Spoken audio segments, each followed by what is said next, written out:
SFI এর ইতিহাসে অত্যন্ত সফল সর্বভারতীয় সাধারণ সম্পাদক ধরা হয় তাকে। সারা দেশ ঘুরে ঘুরে সংগঠনের কাজ করেছিলেন। বলা হয় তাঁরই জন্য দেশের ছাত্রমহলে জনপ্রিয় হয়েছিল বামেদের ছাত্র সংগঠন।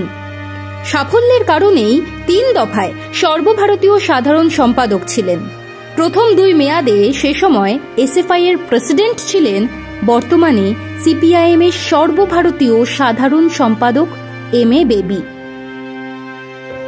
আর শেষ দফায় প্রেসিডেন্ট প্রয়াত সীতারাম ইয়েচুরি। সৃজন ভট্টাচার্য দীপশিতা ধরদের সফলতম ছাত্রনেতা নেপালদেব ভট্টাচার্য প্রয়াত। মৃত্যুকালে 74 বছর বয়স হয়েছিল তাঁর। কিছুদিন ধরেই অসুস্থ ছিলেন। একসময়ের লড়াকু নেতার সব লড়াই থেমে গেল সোমবার গভীর রাতে।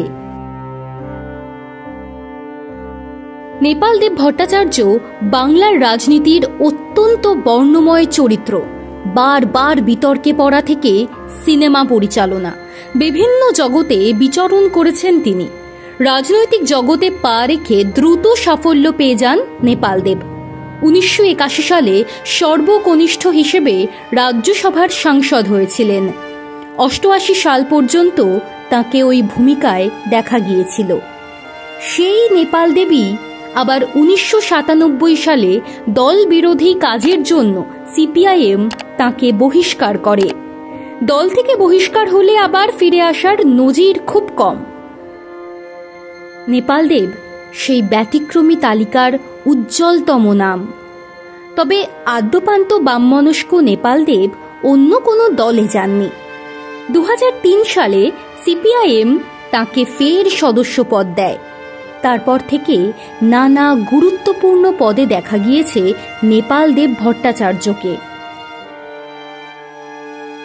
রাজনীতির পাশাপাশি চলচ্চিত্র জগতেও আনাগোনা ছিল তাঁর।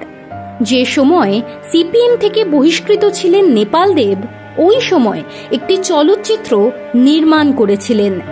পরিচালক নেপালদেবের নির্মিত চাকা সিনেমায় অভিনয় করেন মিঠুন চক্রবর্তী।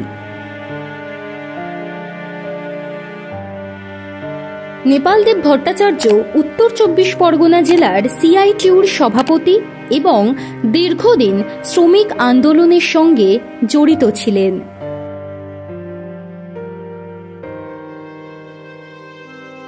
তাঁর প্রয়াণে শোকস্তব্ধ রাজনৈতিক মহল।